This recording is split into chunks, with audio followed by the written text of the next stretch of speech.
দিদির দিগম্বরী মন্দিরে আমরা এখন উপস্থিত হয়েছি।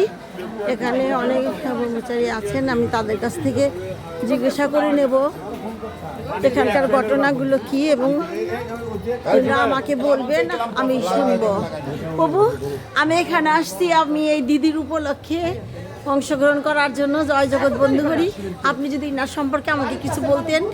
এই মন্দিরটি দিদি দিগম্বরী দেবীর সমাধিস্থলী।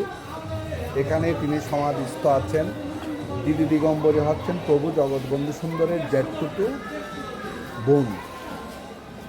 ভগবান যখন যে লীলায় আসেন, ওই লীলাকে পরিপুষ্ট করার জন্য যোগমায়া আগে আসেন।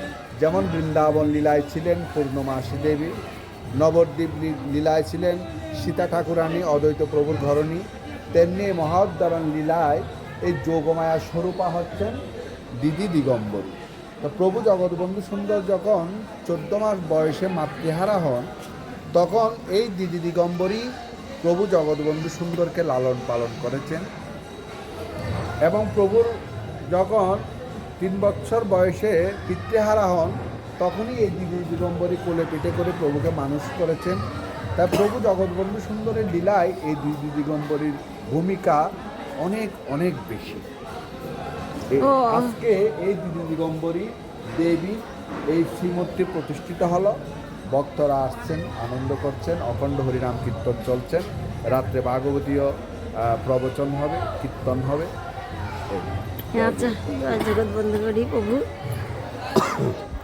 এটা আমাদের দিদির ছবি, আমরা সবাই প্রণাম করি।